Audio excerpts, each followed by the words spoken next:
네, 제목 읽어볼까요? 자, 시작. 하나님 자녀의 삶. 네, 오늘도 신명기 말씀, 모세 고별 설교. 하나님을 사랑하고 이웃을 사랑하는 데 있어서 특별히 하나님을 사랑하는 것이 순종이라고 하는 올바른 반응으로 당연히 나타나야 된다. 그게 의로운 것이고 의로운 관계이다 라고 우리가 신명기를 통해 살펴보고 있습니다. 12장에서 26장은 본격적으로 율법 강의가 시작되었는데요. 지난 시간에는 하나님께서 싫어하시는 그 우상 숭배의 길로 이끄는 모든 것을 철저히 이렇게 없애야 된다. 멀리하고 경계하고 잘라내야 되는 것에 대해서 우리가 함께 살펴보았죠. 그래서 꿈꾸는 자, 선지자 이런 기적을 보여준다고 해도 따라가지 말라. 심지어 너희 가족이 그렇게 욕한다 해도 그들을 잘라내야 된다는 것. 공동체에서 뭔가 그런 모습을 보인다 해도 군중 심리로 따라가면 안 된다. 그래서 우리 안에 그런 철저한 옛사람의 자아를 죽여야 된다는 것을 살펴보았습니다. 자, 오늘은 이 구별된 거룩한 하나님의 백성 그리고 하나님의 자녀의 삶의 그런 기준에 대해서 함께 볼 텐데요. 테세우스의 배라고 있죠. 그리스에서 테세우스라는 자가 미노타우루스를 무찌르고 돌아올 때 혁혁한 공을 세운 그 배, 이렇게 기념물로 이렇게 딱 놔두고 있는데 이 배가 이제 좀 나무로 만들었다 보니까 썩어간다는 거죠. 그래서 썩어진 것들을 새로운 나무 판자로 이렇게 교체를 하는 거예요. 근데 이거 교체하다 보니까 옛날 나무는 하나도 없어. 그리고 옛날 배다 보니까 용골도 없이 이렇게 그냥 판자로만 만들어진 배라서 완전히 전체가 새로운 재료로 만들어졌다는 거죠. 그럼 이거는 약간 1000년이 지났다고 봤을 때 완벽히 새로운 걸로 교체가 되었을 때 이건 테세우스의 배냐 아니면 새로운 배냐 라는 거죠. 그래서 A다 B다 아니면 A, B 둘 다다 아니면 A, B 둘 다 아니다 막 그렇죠. 막 철학적으로 여러 가지 논란이 있는데요. 사람도 그렇죠. 세포가 항상 새롭게 만들어진다고 합니다. 그래서 6개월 정도 되면은 사람이 완전히 새로운 세포로 이렇게 이렇게 치워지게 된다는데 바뀌게 된다는데 그럼 사람도 이전에 6개월 전에 10년 전에 나와 지금의 내가 다른가? 라고 하는 그런 부분에 있는 거죠. 근데 이런 부분에 대해서 막 이야기가 나오는 이유는 이 세상의 지금 가치관 자체가 그런 사고방식 자체가 유물론적 사고방식이라 해서 세상은 물질로 이루어져 있다. 물질 외의 것은 배제하는 그런 마음, 정신, 영혼 이건 그냥 마음, 생각, 정신 이런 거는 그런 어떤 물질을 기반으로 한 데서 나온 것일 뿐 뭐 영혼 이런 것들 인정하지 않는 그런 가치관에서 보다 보니까 그런 생각을 갖게 되는 거죠. 우리는 근데 기억이라는 것을 갖고 있고 새로운 세포로 교체가 된다 할지라도 이 기억 속에 정체성이라는 것이 분명하게 존재를 하게 된다는 것이죠. 그리고 이 정체성은 내가 만들어낸 것이 아니라 창조주, 나를 만드시고 그렇게 살아가게끔 지으신 하나님의 평가가 오늘 성경에 기록되어 있다는 거죠. 자, 14장 1절부터 읽어볼까요? 시작. 너희는 너희 하나님 여호와의 자녀이니 죽은 자를 위하여 자기 몸을 베지 말며 눈썹 사이 이마 위에 털을 밀지 말라. 너는 네 하나님 여호와의 성민이라. 여호와께서 지상 만민 중에서 너를 택하여 자기 기업의 백성으로 삼으셨느니라. 아멘. 하나님께서 지금 성경에 우리의 정체성을 뭐라고 평가하시죠? 하나님의 자녀라고 평가하고 있고, 그리고 하나님의 성민, 성이 거룩할 성자를 써서 백성민, 거룩한 백성을 뜻하는 거예요. 하나님께서 택한 하나님의 백성, 하나님의 자녀라는 거죠. 우리가 아이를 볼 때도 내 아이라고 했을 때 그렇게 사랑스러운데 하나님이 우리를 그렇게 사랑스러운 존재로 정말 대가 없이 그냥 그 존재 자체로 사랑하는 존재로 우리를 평가하신다는 것이죠. 특히 하나님이 택한 자들을 향해서요. 그러니 내가 어떤 새로운 세포로 교체되는 것과 전혀 관계없이 우리의 기억 속에 하나님과의 그 관계가 이어지게 하시고 그렇게 우리를 변함없이 세포는 새로운 세포로 교체가 되었어도 변함없는 하나님의 자녀로서의 그런 정체성을 갖고 살아가라고 그리고 그렇게 평가해 주시고 계신다는 것이죠. 그러면서 이 거룩한 하나님의 자녀, 하나님의 백성, 이것을 구분하는 그런 기준, 구별하는 기준에 대해서 쭉 오늘 본문에 나오게 되는데요. 먼저 오늘 1절 아까 읽었던 데를 보면은 죽은 자를 위해서 자기 몸을 베지 말아라. 이거는 이제 이방 당시 바알 숭배자들이 또 많이 했던 건데요. 엘리야가 갈멜산에서 이렇게 바알 숭배자들과 싸울 때 걔네들이 아무리 부르짖어도 하늘에서 불이 안 내려. 그러니까 결국 뭐예요? 자기 몸을 막 상처 입혀가지고 피를 막 흘리는 거죠. 자신의 간절함 그리고 그 피를 보고 또 그 흥분시키는 그런 것들을 이렇게 자극하는 이런 태도를 우상 숭배자들이 다른 이교도들이 많이 했다는 거죠. 이방인들의 그런 제사 의식에서요. 그러니 그런 것들을 또 철저히 배제시키는, 절대 해서는 안 된다. 특히 어떻게 할 때 죽은 자를 위할 때 장례를 절차를 밟을 때 당시에 또 그런 애도의 표현으로 그렇게 자신의 슬픔을 표현하기 위해 자기 몸에 상처를 입히는 이런 것들, 그리고 이마 위에 눈썹 사이에 여기 털을 미는 것들, 이런 게 우상 숭배자들이 했던 것들이라는 거죠. 지금은 아무 상관없지만 당시에 이런 것들을 하지 말라고 해서 철저하게 구분하는 거예요. 죄송합니다. 감기가 좀 심하게 걸려가지고 하나님의 백성과 하나님의 백성이 아닌 자들의 그 삶의 모습이 평소에 삶에서 드러나는 태도가 완전히 다르다는 것을 강조를 하고 있는 거죠. 철저하게 이렇게 구분을 짓고 있는 거예요. 그리고 장례법만이 아니라 음식에 있어서도 구별된 다른 삶을 살 것을 강조하십니다. 음식은 우리가 먹는 것이 먹고 사는 거, 이거 사람의 굉장히 기본적인 거예요. 의식주라는 것에서 식이라고 하는 건 굉장히 중요한 거죠. 의식주 중에 솔직히 이제 당장 살아남기 위해서 뭐가 가장 중요해요? 음식이 더 중요하죠. 일단 그만큼 삶의 가장 기본 요소, 먹는 것, 이것부터 달라야 된다라는 거죠. 자, 3절에 시작. 너는 가증한 것은 무엇이든지 먹지 말라라고 하시면서 가증한 것, 뭔가 가증한 것, 부정한 것이 있고 정한 것, 정결한 것이 있다라고 하는 것을 말씀하시죠. 먹을 만한 짐승은 어떤 것이냐? 4절에 보시면 소, 양, 염소, 사슴, 노루, 불구스름한 사슴, 산염소, 볼기가 흰 노루, 뿌리 긴 사슴, 사냥들 막 이런 것들. 그런데 이게 기준이 있죠. 6절 읽어볼까요? 시작. 짐승 중에 굽이 갈라져 쪽발도 되고 새김질도 하는 모든 것은 너희가 먹을 것이니라. 아멘. 기준이 두 가지죠. 굽이 갈라져 있어야 돼. 그래서 땅이랑 닿는 면적이 조금 덜한 것, 그리고 새김질. 그렇죠? 이걸 반추동물이라 하는데 되새김질을 하는 이런 동물을 먹어야 된다라는 거죠. 좀 뭐지? 왜 그러지? 좀 물음표가 막 뜨기 시작하는데 일단 그게 정한 음식이래요. 그걸 먹을 수 있는 음식이래요. 그래서 7절에 보시면 또 새김질을 하거나 굽이 갈라진 짐승 중에도 먹지 못할 게 있대요.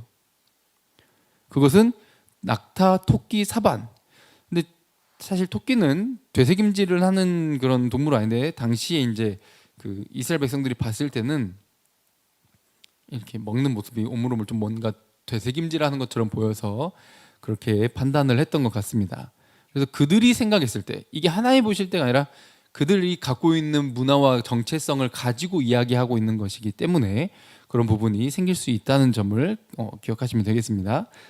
이런 것들은 사반이 뭐냐라고 했을 때 정확히 알 수 없어요. 근데 이제 추측하기로는 오소리 아니면 그런 너구리 이런 종류일 것으로 추측을 하고 있죠. 이런 것들이 새김질은 하지만 굽이 안 갈라져. 둘 다 만족을 시켜야 되는데 하나만 만족시키는 것들, 그건 너에게 부정하다. 돼지도 굽은 갈라졌지만 새김질을 못하니까 부정하다라고 하는 거죠. 그것은 고기 먹지 말고 사체도 만지지 말아라. 그럼 부정해진다라고 말씀하시는 거예요. 아, 그렇구나. 일단 알겠는데 물음표 계속 떠 있는데 일단 그렇다고 하시니까 그렇게 넘어가는 거죠. 또 9절에 이번에는 이제 물 속에 사는 것들.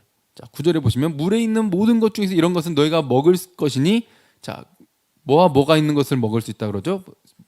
지느러며 비늘에 있는 것은 먹을 수 있다. 이게 기준이에요. 근데 지느러미와 비늘이 없는 것은 못 먹는 거죠.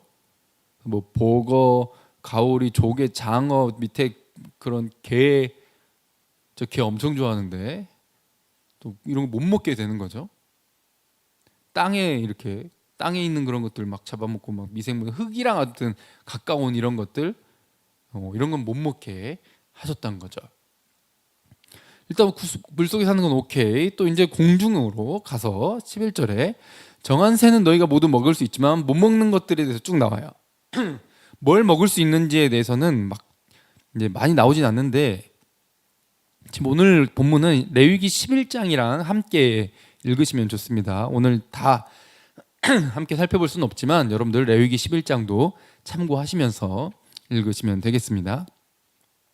자, 독수리, 솔개, 물수리, 매, 새매, 매 종류, 까마귀 종류, 타조, 타흐마스, 갈매기, 새매 종류, 올빼미, 부엉이, 흰올빼미, 당아, 울릉, 노자, 황새 종류, 대승, 박쥐 막 이런 거, 대승 이런 것들 있는데 정확히 이게 한 3분의 2는 무슨 새인지 몰라요. 또 많이 지금 없는 새가 있을 수도 있고요. 그래서 정확히 정체를 다 파악하지 못합니다. 대승의 정체는 또 저희 이제 아는 분들은 그 대승이 아니죠. 새 종류를 말하고 있는 거예요. 또 19절에 보시면 날기도 하고 기어다니기도 하는 것. 아까 그렇죠. 지느러미, 비늘 둘 다 만족해야 돼요. 그리고 굽이 있어야 갈라져야 되고, 그리고 되새김질을 해야 돼요. 둘 다 만족을 해야 돼. 또 근데 날기도 하고 기어다닌다. 뭔가 이게 뭘 표현하면 좀 경계선상에 있는 것들은 부정하다 보는 거예요. 확실하게 이쪽이든 저쪽이든 해야 되는데 이쪽도 저쪽도 아닌 것도 부정하다고 이야기하신 거죠. 날기도 하고 기어다니도 하는 것은 너에게 부정하다. 그래서 정한 새만, 못 먹는 거 위주로만 이렇게 설명이 되어 있습니다. 자, 이렇게 새에 대해서도 설명을 했죠. 그럼 오늘 본문에는 안 나와 있지만 레위기 11장 보면 곤충도 이렇게 포함이 되어 있어요. 곤충 중에 네 발로 기는 건, 날개 있는 것들, 이거는 혐오하고 못 먹는 것인데 먹을 수 있는 건 있어요. 근데 발이 뒤에 뛸 수 있는 큰 발이 있는 것들, 그렇죠? 그런 것들은 메뚜기, 배짱이, 막 팥중이, 막 이런 거, 귀뚜라미 이런 거 먹을 수 있다라고 말씀을 하십니다. 이런 종류들이 쭉 나온 거죠. 그래서 뭔가 땅과 면적이 조금 좀 덜한 거, 더 이렇게 뛰어다닐 수 있는 거, 땅을 막 질질 끌고 다니는 것들 말고요, 그렇죠? 이런 기준들을 살펴볼 수 있습니다. 그래서 또 21절에 함께 같이 읽어볼까요? 자, 시작. 너희는 너희 하나님 여호와의 성민이라. 스스로 죽은 모든 것은 먹지 말 것이나 그것을 성중에 거류하는 객에게 주어 먹게 하거나 이방인에게 파는 것은 가하니라. 너는 염소 새끼를 그 어미의 젖에 삼지 말지니라. 아멘. 자, 지금 어때요? 뭔가 일관성 있게 보이진 않죠. 그냥 성경만 여러분들이 보시면 이게 뭐야? 라고 물음표가 뜨실 거예요. 그리고 21절도 스스로 죽은 모든 것은 먹지 말 것이다 했을 때, 스스로 죽은 것은, 그러니까 사람이 이렇게 도살을 할 땐 피를 빼잖아요, 그렇죠? 고통 없이 이제 보내줘야 되는 이 생명 존중에 대해서 지난 시간에 살펴봤었고, 피를 쭉 빼고 이제 피와 함께 같이 먹지 말라고 명령하셨기 때문에 피를 쭉 빼야 되는데 스스로 죽었어. 야생동물처럼. 그런 것은 안에 뭐가 있어요? 지금 피가 그대로 있죠? 못 먹는 거예요. 먹을 수 있는 음식이지만 뭔가 겹쳐져 있죠? 피가 있어. 이거 못 먹는 거예요. 그리고 근데 그것은 누구는 먹을 수 있어. 지금 손님으로 온 이방인들, 나그네들, 그런 사람들에게 팔고 줘서 먹게 하는 건 가능하다는 거죠. 그리고 염소 새끼를 그 어미의 젖에 삼지 말지니라 라고 했는데 이게 또 막 이해가 잘 안 된다는 거죠. 그래서 이걸 가지고 많은 학자들이 여러 이제 의견들을 많이 내놓습니다. 이게 무슨 기준일까 했을 때 아마도 이거는 좀 위생과 관련되지 않았을까? 좀 뭔가 더러운 거 먹지 말라고 했을 것 같다라고 생각을 한 거예요. 근데 이게 독성이 있거나 뭔가 나쁜 균이 있어서 먹지 말라고 했다라고 하기에는 그냥 여기 뭐라고 돼 있죠? 이방인이나 나그네한테 줘서 먹게 하래요. 그러면 뭔가 하나님이 안 좋은 건 너네는 먹지 말고 다른 사람들한테 먹여라. 이거는 이웃 사랑이랑 전혀 관계가 없죠. 그렇죠? 좀 이런 거는 좀 전체를 만족시킬 수 없는 의견이었고, 아마 좀 다른 종교랑 좀 똑같이 하지 말아라라고 해서 그렇게 하신 거 아닐까라고 판단하는 그런 학자들도 있었는데, 그러기에는 또 다른 종교들도 보면 소, 양, 염소 이런 것들을 제사용으로 또 드리기도 한다는 거죠. 겹치는 부분이 있어요. 그래서 그러면은 이스라엘 백성들도 다른 종교에서 안 하는 걸 안 해야 되니까 양, 염소, 소 막 이런 거를 제사로 드리면 안 되잖아요. 그렇죠? 그러니까 좀 이상해. 이것도 아니고. 보니까 좀 정상적인 것들, 뭔가 비정상인 것들, 그러니까 이런 것들을 구분해 놓고 뭔가 비정상이 살짝이라도 섞여 있는 것처럼 보이면 이것은 먹지 말라고 한 거다라고 했는데, 정상 비정상을 나누는 기준도 참 이상하다는 거죠. 하나님께서 지으신 이 창조 세계를요. 그렇죠? 또 이것도 이상한데, 가장 이제 좀 유력한 그런 이론은 아마 그 생명과 죽음을 기준으로 나눈 것 같다. 아까 계속 제가 강조드렸던 게 흙과 이렇게 좀 많이 붙어 있는, 연관되어 있는 것들이 부정하다라고 표현되어 있다는 거죠. 흙에는 동물의 사체, 그런 또 동물의 배설물, 이런 것들이 흙에 그냥 이렇게 있는 거예요. 그것들 우리가 그냥 다니면서 우리도 모르지만 그 안에 그런 것들이 다 있는 거고, 날아다니는 거고, 밟고 다니는 거고, 이렇게 하는 거잖아요. 그래서 이것은 동물의 사체와 함께 이 죽음을 상징하는 거죠. 부정한 것을 상징을 하는 거고요.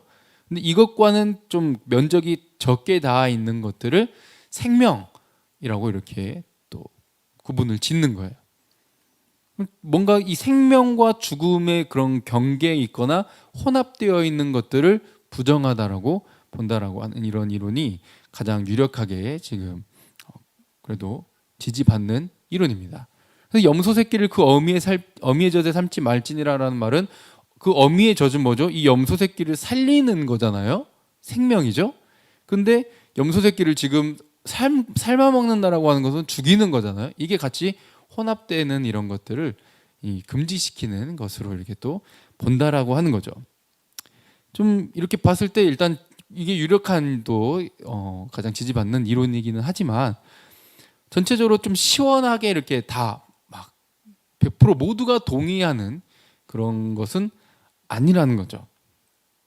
이게 뭔가, 이게 뭘 의미할까 했을 때 바로 이거죠. 하나님께서는 지금 누구에게 명령하시죠? 아까 1절 다시 볼까요? 지금 1절 2절 보시면, 너는 하나님의 어떤 존재다? 정체성이 하나님의 자녀.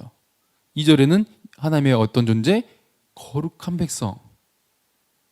하나님이 택한 백성. 그러니까 너네는 먹는 것에서부터, 그리고 장례하는 그런 문화에서부터 어때야 된다? 이방인과 달라야 한다라는 거죠. 근데 이 기준에 대해서 이렇게 명령을 하신 것이, 일단 머리로 이해는 안 되지만 그렇다고 하시니까 따르는 거죠. 근데 여기서 또 뭘 볼 수 있냐? 선악과를 떠올릴 수 있어요. 여러분들 선악과 어떻게 생겼어요? 사과 생각하시면 안 돼요. 사과 아니에요. 사과는 사과예요. 몰라요. 어떻게 생겼는지 몰라요. 동산 중앙에 있는 나무라고 했는데 그냥 어디가 중앙인지 그냥 하나님이 찝으면 되는 거예요. 어떻게 생겼는지, 냄새는 어떤지, 맛은 어떤지 알게 뭐야? 아무 상관없어. 그냥 아무 나무나 찝어도 상관없어요. 그냥 계약 조건만 성립되면 상관없는 거죠. 어떤 나무든 상관이 없어. 이게 중요한 포인트예요. 어떤 나무든 상관없다는 거. 뭐가 중요해? 이건 먹지 마라고 하는 그 하나님의 그 말씀이 던져졌다라는 그 사실이 중요한 거예요. 그러면 그것을 말씀을 받은 백성들은 어때야 돼요?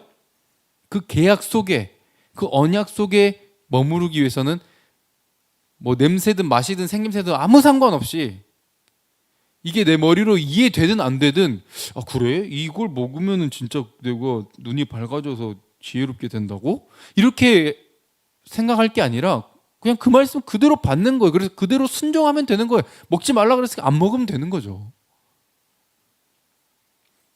이게 기준인 거예요.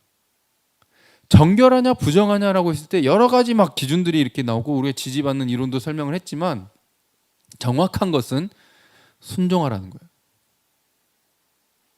네 머리로 이해하는 게 아니라 하나님이 그렇다라고 하면 그렇다라고 받아들이는 거예요. 다른 존재가 말하는 거 말고 하나님이 우리를 지으신 창조주가 말씀하시는 것을 그대로 받아들여서 따르는 그것이 정결한 것이라는 것이죠. 그게 우리가 먹어야 될 것이고 우리가 먹을 수 있는 것이고 우리가 먹어야만 하는 삶의 방식이라는 거예요. 음식이라고 하는 가장 삶의 기본적인 요소에서부터 이게 구약에서 그래서 신약으로 넘으면서 이 구분이 사라집니다. 예수님께서 이렇게 말씀하시죠. 오셔가지고 야 사람이 먹는 것이 사람을 더럽게 하는 게 아니야. 하나님 말씀이시고 태초에 계셨던 그 말씀이시고 오늘 본문에 봤던 정한 거 부정한 거 나눠가지고 이건 먹을 수 있고 이건 안 먹을 수 있고 이것을 말씀해 주신 분이 예수님이신데 근데 그분이 사실은 뭐라고 말씀하세요? 야, 뭘 먹는 거에 너를 더럽게 하는 게 아니야 사실은 이렇게 말씀하시고 있는 거예요. 밖에서 들어가는 것이 능히 사람을 더럽게 하지 못함을 알지 못하느냐. 왜냐면 이게 밖에서 우리가 먹는 음식 우리 마음으로 들어가지 않고 몸으로 들어갔다가 몸으로 배설물로 돼서 나온다는 거죠. 몸의 세포도 갈아치워지게 된다는 거죠. 우리가 10년 전에 먹었던 음식이 지금 나에게 남아있는 경우는 별로 없다는 거죠. 그러니 자 19절 읽어볼까요? 시작. 이는 마음으로 들어가지 아니하고 배로 들어가 뒤로 나감이라. 이러므로 모든 음식물을 깨끗하다 하시니라. 아멘. 예수님이 친히 뭐라고 하셨어요? 모든 음식물이 깨끗하다.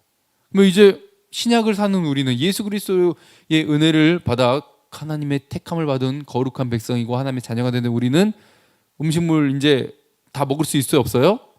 다 먹을 수 있어요. 자유를 주셨다는 거예요.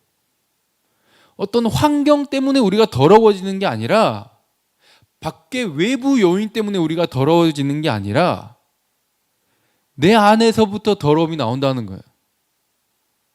이걸 알고 인정해야 은혜에 다가갈 수 있는 거예요. 저 오른쪽에 그 카툰처럼 카툰 맞나요? 네. 이 밖에서 항상 원인을 찾으려고 하는데 우리는 성경은 뭐라고 말해요? 인간의 죄와 그런 더러움이 인간 내부에서부터 나온다. 마음에서부터 나온다. 라고 말씀하고 있는 거죠.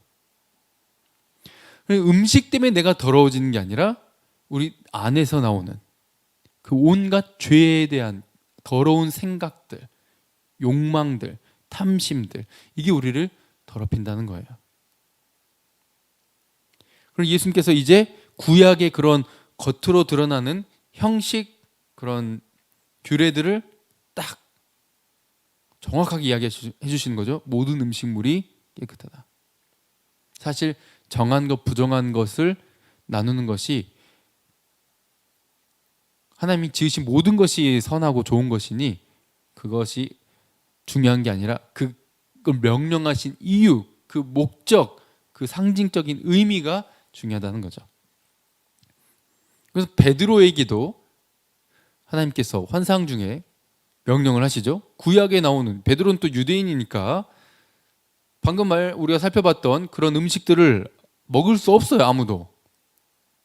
그런데 갑자기 하늘에서 환상이 보여져서 보자기에 그 동물들이 막 쌓여가지고 딱 내려오더니 하늘에서 음성이 들려오기를 먹어라 라고 하시는 거예요. 자 13절 보시죠. 사도행전 10장 13절에 베드로가 일어나서 잡아 먹어라 하거늘 베드로가 말하죠.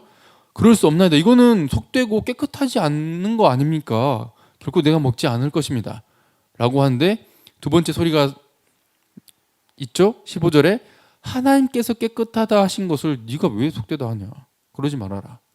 예수님께서 이미 진짜 말씀하셨죠. 모든 음식물이 깨끗하다 가르쳐 주셨는데 유대인 입장에서는 아직 정결법에 평생을 그리고 자신들의 조상의 전통 대대로 내려온 이것을 거부할 수 없기 때문에 못 먹겠다라고 했는데 하나님께서 신약에 와서는 확실하게 말씀해 주시는 거예요. 모든 음식물이 깨끗하고 선하고 먹을 수 있는 거다. 하나님께서 그렇게 좀 선하다고 좋은 거라고 이야기하시는데 네가 왜 그렇게 말을 하느냐. 이것이 3번이나 있은 후에 하늘로 올려져 갔다는 거죠. 그러면서 이 일 이후에 베드로가 누구에게 가게 되죠? 하나님께서 누구에게 보내시죠? 고넬료라고 하는 이방인에게 보내셔가지고 그에게 복음을 전하게 하시는 거예요. 그러면 이 성경 전체, 오늘 본문만 보면 안 되고 그래서 성경 전체를 함께 살펴봐야겠죠? 성경 전체를 보았을 때 그러면은 먹을 수 있는 음식, 먹을 수 없는 음식은 뭘 상징하는 걸까요? 정결하냐 부정하냐를 상징하고 있었고 정결하냐 부정하냐는 이스라엘 백성들은 뭐라고 받아들였었어요? 우리 민족이냐 다른 민족이냐로 받아들였다고. 이스라엘 백성, 신약에서는 지금 유대인은 정결한 하나님의 택함 받은 거룩한 백성. 근데 유대인이 아닌 자들은 어떤 백성?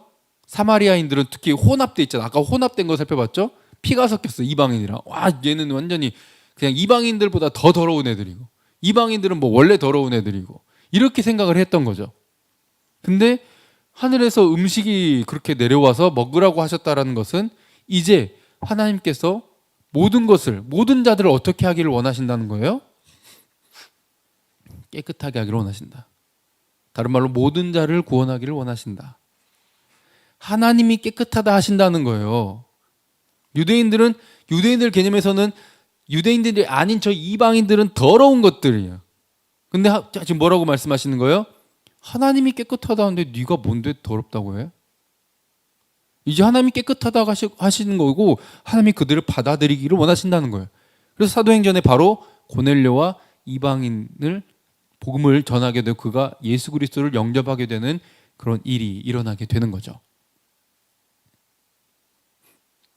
그러니 하나님의 택하심을 통해 어떤 자, 유대인이든 이방이든 구분 없이 구원을 받게 되는 하나님의 자녀가 될 수 있는 그리고 하나님께서 뭐라고 말씀해 주셔요? 그들도 정하다, 깨끗하다 라고 인정하는 자들이 된다는 거예요. 이 기준이 뭐예요? 복음이라는 복음. 하나님 안에 있냐 밖에 있냐의 기준인 거죠. 이걸 먹냐 안 먹냐가 아니라 외부적인 요인이 아니라 내 내부의 정체성이 내 외부의 세포가 몇십 번 갈아치워져도 내 영혼 속에 세상은 유물론적 생각으로 물질의 가치에서만 판단하지만 내 영혼이 사람에게 영혼이 있기 때문에 그 영혼의 정체성이 그 영혼의 기억이 누구에게 속해 있는가. 그래서 외부의 환경 아무리 우리를 바꿔놓으려고 몸부림을 쳐도 내부의 정체성이 변하지 않게 되는 그것이 하나님의 자녀냐 아니냐를 판가름 나게 한다는 것이죠. 자, 요한복음 1장 12절 13절 읽어볼게요. 시작. 영접하는 자 곧 그 이름을 믿는 자들에게는 하나님의 자녀가 되는 권세를 주셨으니 이는 혈통으로나 육정으로나 사람의 뜻으로 나지 아니하고 오직 하나님께로부터 난 자들이니라. 아멘. 영접하는 자, 예수 그리스도의 이름을 믿는 자, 어떤 존재가 돼요? 하나님의 자녀가 돼요. 누구든. 하나님의 자녀는 어떤 존재죠? 거룩하고 깨끗한 존재예요. 거룩한 존재인 거죠. 성민이라고 지금 오늘 본문에 나와 있었죠. 거룩한 백성. 누가 거룩해요? 하나님의 자녀가 거룩해요.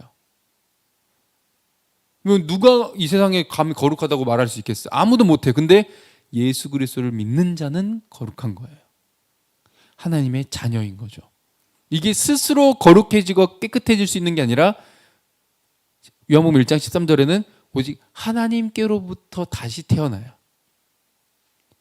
하나님의 선택을 통해서, 인간의 힘이 아니라 하나님의 능력으로 그렇게 된다는 것이죠.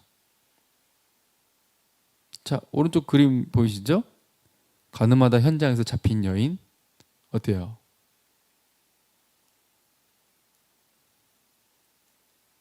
여러분들 이런 자들을, 특히나 이제 뭐 요즘 세상 가치관은 뭐 바람 피는 것 정도야 그냥 아무렇지도 않게 생각할지 모르지만, 정상적인 사고방식을 가진 사람이라면 좋게 보지 않죠. 그렇죠? 본인이 바람 피는 건 되지만 본인의 배우자가 바람 피는 건 별로 안 좋아할 테니까. 내로남불, 이런 가치관 아주 더러운 것으로 생각을 합니다. 분명 더러워요. 근데 예수님께서 오셔서 뭐라고 하시죠?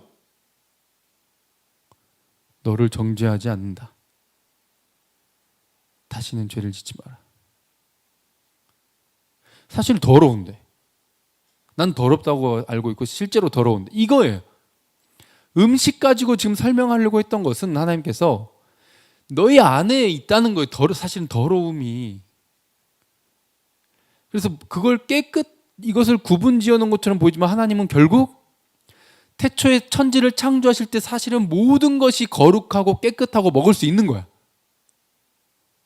근데 인간의 범죄로 말미암아 죄가 세상에 들어오게 되고 더러워지게 되고 인간이 그렇게 구분되어졌지만, 하나님은 다시 이 구분 없이 예수 그리스도 안에서 깨끗하게 만드시고 하나님의 자녀로 받아들이기를 기뻐하신다는 거죠. 그러면 첫 번째 이 의식이 필요하겠죠? 내가 사실은 내 힘으로는 깨끗해질 수 없는 더러운 존재라는 것을 인정해야 되는 거예요. 이게 머리로 말고 진짜로, 진짜 내 삶의 고백으로. 이걸 깨달은 자가 올바른 회개를 하게 되는데, 사람마다 좀 반응은 다를 수 있겠지만, 진짜 뭐 겉으로 꼭 눈물을 흘려야 되는 것만은 아니지만 진짜 영혼으로 눈물을 흘리면서 하나님 앞에 가슴을 치고 통탄을 하게 됩니다. 근데 이게 그런 어떤 내 안의 더러움, 또 나의 부족함, 이것을 발견한 자가 예수 안으로 들어올 의지를 갖게 되는 거죠. 근데 부족함이 없다? 요즘이 좀 그런 시대인 것 같아요. 부족함이 없어요.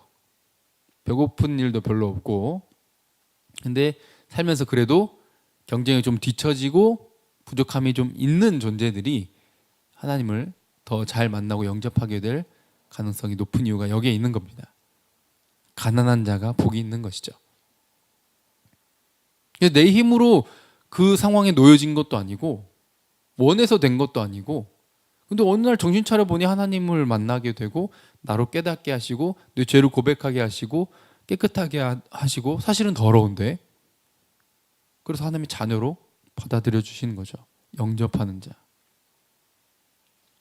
예수 그리스도 그 이름을 믿는 자, 예수 안으로 들어오기를 간절히 원하고 의지를 가지고 하나님께 매달린 자는 은혜로 하나님의 자녀로 받아들여지게 된다는 거죠. 그것을 기뻐했다는 겁니다. 그러니 너희는 먹는 것에서부터 다른 삶을 살아야 된다. 이 정신은 구약과 신약이 똑같습니다. 이제는 모든 음식을 다 먹을 수 있지만, 신약에는 이제 삶의 말과 생각, 행동, 표정, 이 모든 게 다 하나님의 영광을 위해서 살아가는 다른 거룩한 삶의 태도를 보여야 된다는 이 정신은 살아있는 것이죠. 자, 고린도전서 10장 31절 그림에 나와 있죠. 읽어볼까요? 시작. 그런즉 너희가 먹든지 마시든지 무엇을 하든지 다 하나님의 영광을 위하여 하라. 아멘.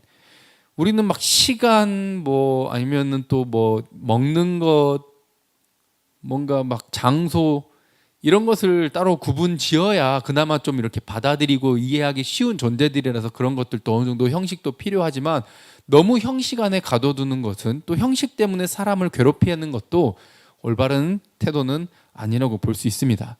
항상 강조드리지만 이거든 저거든 한쪽으로 치우치시면 안 돼요. 균형이 굉장히 중요한 거죠. 형식도 필요해요. 근데 또 형식주의가 되면 안 돼요. 권위가 필요해요.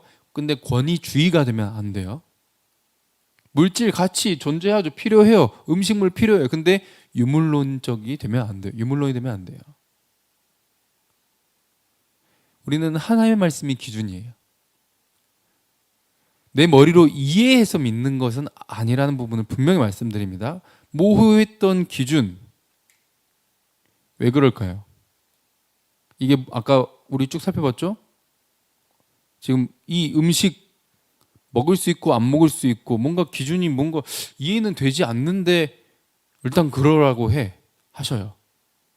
이게 이스라엘 백성을 상징한다고 말씀드렸잖아요. 그렇죠? 이게 하나님이 이스라엘 백성들을 택하신 것에 대한 대답이 된다라고 볼 수 있는 거예요. 왜 선택했지? 물음표가 뜬다는 거예요. 여러분들을 왜 선택했지? 물음표가 떠. 뭔가 이게 뭐지? 근데 이게 바로 이해할 수 없지만 하나님께서 그렇다고 하시니까 그렇게 받아들여지게 되는 거죠. 그리고 이제 음식의 구분이 신약에 와가지고 사라지게 되는 것도 이제 유대인, 이방인 할 것 없이 하나님께서 택한 자들은 어떻게 돼요? 예수 그리스도 이름 안에서 깨끗하다는 거예요. 하나님 백성으로 받아들여지게 된다는 거죠. 하나님의 백성으로 받아들여지게 되는 데 있어서 바로 이 하나님의 주권을 이야기하고 있는 게 오늘의 본문입니다. 내 머리로 이해해서 왜요? 그게 왜요? 왜 먹지 말라고 하는 거예요? 가 아니라 하나님이 그렇다고 하면 그런 거예요. 선악과 먹지 말라고 하면 먹지 않는 거예요. 피째 먹지 말라고 하면 안 먹는 거예요. 신약에 와서 이제 음식의 구분은 사라졌지만 하나님께서 예수 그리스도 안에서 있는 자들은 내가 그냥 과거에 무슨 죄를 지었든지 상관없이 내가 다 받아주겠다. 내 자녀로. 그러면 사람들은 그럴 거 아니에요. 쟤는 살인을 저질렀어요. 쟤는 강간을 했어요. 쟤는 전쟁 범죄자예요. 쟤는 매국노예요. 뭔 하나님 말 같지도 않은 그런 기준을 뭐 하시는 거예요? 라고 아무도 말 못한다고. 왜? 누가 기준이니까? 그 말씀을 하신 분이 하나님이시니까. 할렐루야. 이게 우리에게 은혜인 거예요. 머리로 이해해서 믿는 거 아니에요. 그대로 순종하고 받는 거죠. 그렇게 될 수 있다는 건 기적이에요. 이걸 은혜라고 할 수 있죠. 그래서 내가 믿었다고 아무도 자랑할 수 없어요. 그런 자들은 오늘 본문을 통해 또 뭘 강조하고 있죠? 일상이 예배가 되어야 된다. 일상이 거룩해져야 된다는 거예요. 형식에만 얽매이지 말고 주일만 예배하는 게 아니라 여기가 교회니까 교회 예배당이니까 거룩한 그런 표정 행동하는 게 아니라 항상 먹는 건 언제만 먹어요? 주일에만 먹어요? 아니죠. 매일 먹는 거예요. 이스라엘 백성들에게 지금 뭘 명령하신 거예요? 매일 먹는 거. 매 순간 하나님을 기억해. 매 순간 거룩해. 매 순간 하나님께 영광 돌려. 네 머리로 이해해서 따르는 게 아니라 하나님 말씀이면 순종해. 이게 거룩이다. 이게 하나님 자녀의 정체성이고 삶이다 라는 것이죠. 그래서 우리는 말씀이신 누구를 따라서? 예수를 따라서. 오직 예수. 사랑의 원리. 그래서 어떤 의식의 형식보다 말씀이신 예수 그리스도의 그런 사랑의 원리. 누구든 상관없이 정말 굶주리고 병들고 가난하고 고통당하고 슬프고 우울증에 빠져 있고 괴로움을 당하고 있는 그 모든 자들에게 위로가 되기 위해서 자신의 삶을 내어주신 그 사랑의 원리. 하나님 사랑, 이웃 사랑. 이 모든 정결법, 이것을 구약의 모든 것들 613가지의 이 계명들 요약하면 10계명이고 10계명을 요약하면 하나님 사랑, 이웃 사랑이고 한마디로 뭐예요? 사랑이죠. 하나님과 이웃을 사랑하며 따라가는 그 삶의 원리대로 사는 것. 세상과 전혀 다른 가치관, 전혀 다른 방향성, 차별성. 따라 볼까요? 시작. 차별성. 이것이 하나님 백성이고 세상의 기준과는 다르지만 우리가 이제 찬양으로 고백할 텐데 진정한 행복입니다. 우리 함께 찬양하고 기도할게요.